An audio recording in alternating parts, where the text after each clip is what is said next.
nag-check out na kami sa Red Doors. And syempre, kahit last day na namin dito sa Tarlac, susulitin pa rin namin yung araw namin dahil meron pa kaming pupuntahan na isang magandang lugar dito sa Tarlac. And we're heading now to Goshen. Ayan, I'm sure yung iba sa inyo nakapunta na ng Goshen dahil ganda-ganda dyan sa lugar na yan. Pwede naman kasi siyang doon, pwede rin kayong mag-day tour. So ngayon ang gagawin namin doon ay day tour lang. Syempre, mag-ano lang kami, mag-stay lang kami ng konti. And syempre hindi na kami mag-check-in dahil pauwi na rin naman kami. And hindi na kaya rin mag-check-in dahil may pasok na ulit tomorrow. Ayan, kaya day tour lang ang gagawin namin doon. Ayan guys, at mukhang malapit na kami.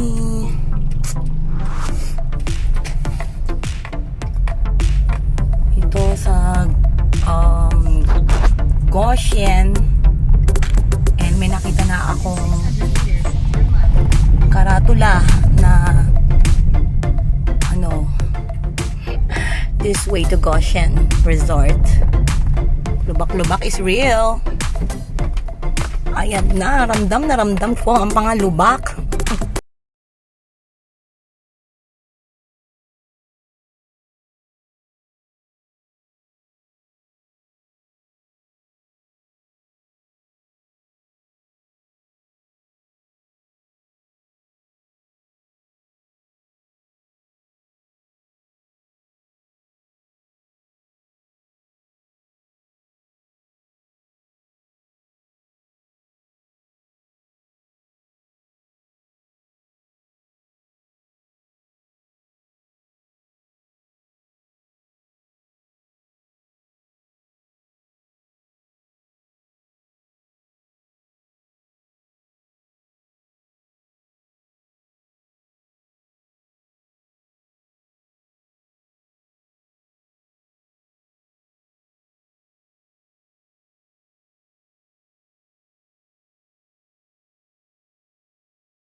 Hindi pala bawal ang sasakyan sa loob. Akala ko lang bawal. Masyado lang ako nag-assume.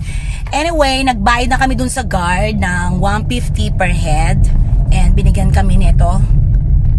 And meron daw kami libreng drinks. Ayan guys, nakikita nyo ba yan? May libreng drinks daw kami. And then they gave this to us. Ayan. Mga events daw yan ngayon doon. Okay, and nandito na kami sa loob. Medyo malawak-lawak pa yung tatahakin namin. Goshen. Okay, selfie na si ate. And ayun na po yung ibang anes. Wow! Look at that, guys. Mamaya pupuntahan natin isa-isa yan, guys. Alam nyo na. Puntahan natin isa-isa yan. Para kaming nasa Rome. Actually, ang talaga nito is Rome inspired. Yung mga design nila dito. Rome feels. Hindi tayo makakarating ng Rome kasi hanggang pangarap na lang yan. Kaya dito na lang tayo sa Goshen. Dava. Yan. May convenience store din sila. Pwede ba tayo dito mag-park?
ako makapag audio kanina dahil merong nagpapatugtog, may background music dito na mga Christmas song. Baka ma-CPR tayo and ngayon lang nawala yung audio. And ngayon 3 PM na kaya sobrang taas na ng araw guys, pero tiis ganda tayo dito dahil ang ganda ng paligid. Kakain muna kami ni Papa Jan dahil sobrang nagugutom na. Ayan guys, dito kami ngayon kakain sa Cafe Roma. Uy, dito na pala si Papa Jan. Ayan, sobrang lamig dito. Kung ano yung kinainit sa labas, sobrang lamig dito. Ayan guys, we're inside Cafe Roma. Kakain muna kami.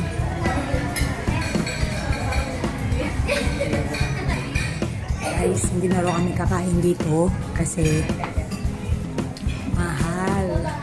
Ayan guys, back out si Papa Jan.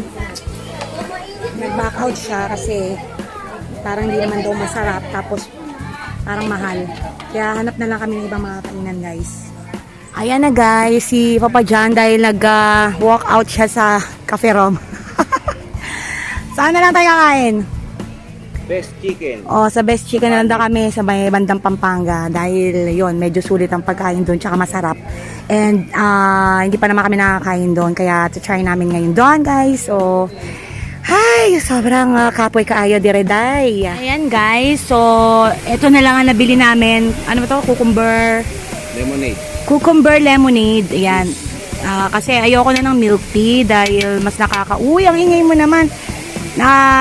Mas nakakauhaw yun. Sabi ko gusto ko something cold lang or kaya tubig lang. Yellow. Yun. Huwag naman yellow. Grabe naman to. Ayan. Tapos yun na nga. Papunta na lang kami ng Pampanga para doon na lang kami magla-lunch. And 3 PM na kasi kaya ramdam ko ng gutom. Okay? Inamin na namin to. Tapos alis kami. Ayan. Tiran mo ako ha. Isa lang ang binili namin guys kasi ano eh. Wala lang para tipid. Magkano ba yan? 60. What? 60? Brain mo guys, yan lang 60 na. OMG, my God. Buti na lang isa lang binili namin. Pamahal dito yung strong na babali. Nagpamahal daw yung strong na babali. Dapat hindi ka na lang nagpalagay ng straw. Tinungga na lang natin. Ayan. O, sige na. Guys, mukha na akong sobrang hagardo versosa dahil sobrang nabilad kami sa araw at sobrang napagod. Ito, palabas pa lang kami ng Goshen. At sobrang init, guys. Sobrang init. Palabas pa lang kami ng Goshen. Tapos pupunta na kami doon sa kainan. And yun na guys, dito na ako mag-e-end. And maraming salamat ulit sa mga nanood. At abangan nyo pa iba ko pang adventures. Dahil pupunta kami ngayon nakapalit. Okay, salamat sa inyo lahat guys. Bisitahin nyo tong Goshen dahil napakaganda sa mga mahilig mag-selfie dyan like me. Sa mahilig mag-take ng photos or videos. Bisitahin nyo tong Goshen sa Bamban, Tarlac. Sana nagustuhan nyo yung video o hindi naman ito maikli. Siguro mahaba to. Kasi napakadami kong gumawa. Sana nagustuhan nyo po itong video ko and I'll see you again on my next vlog. Bye-bye!